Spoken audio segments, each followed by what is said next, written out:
You can't receive anything, dear, if you are still in guilt. Yes, because abundance and guilt both are two different frequency. One is too high frequency and two is very low frequency. Example, you want to recover from your health challenge, but you are not taking actions, and due to that you are feeling guilty every moment. So from that frequency of feeling guilty, is it feasible for you to attract health, that health you want, the abundance in your health you want? No.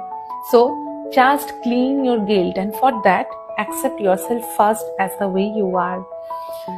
Say yourself, though I don't do the actions needed, still I love and accept myself exactly the way I am.